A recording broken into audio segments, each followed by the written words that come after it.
શું તમે જાણો છો કે વર્ષમાં એક જ દિવસ માતા દુર્ગા શાક રૂપે પૂજાય છે? શાકંભરી પૂનમનું રહસ્ય જાણવા માટે આ વિડીયો અવશ્ય જુઓ. શાકંભરી પૂનમ પર આ એક કામ જરૂર કરો તો અન્ન અને સુખની ક્યારેય કમી નહીં રહે. નમસ્કાર મિત્રો, આજે આપણે જાણીશું શાકંભરી પૂનમ વિશે, તેનું મહત્વ, પૂજા વિધિ, કથા અને આ દિવસે કરવાના શુભ ઉપાય. શાકંભરી પૂનમ એ પૌષ માસની પૂર્ણિમાએ આવે છે. આ દિવસે માતા દુર્ગાના શાક સ્વરૂપની પૂજા કરવામાં આવે છે. શાકંભરીનો અર્થ થાય છે શાક અને અન્ન આપનારી માતા. શાકંભરી માતાના પ્રાગટ્યની કથા જોઈએ તો એક વખતે પૃથ્વી પર ભયંકર દુષ્કાળ પડ્યો હતો.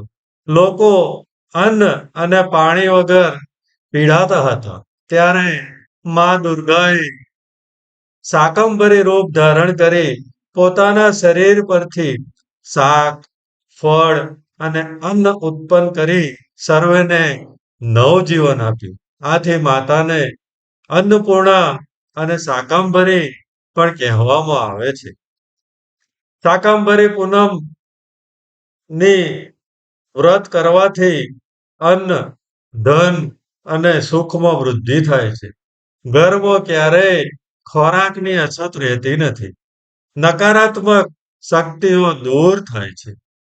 કૃષિ અને વ્યવસાયમાં લાભ થાય છે.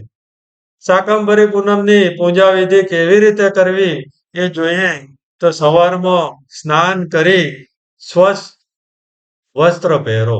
માતા શાકંભરીની મૂર્તિ અથવા ચિત્ર પ્રતિમાની સ્થાપના કરો.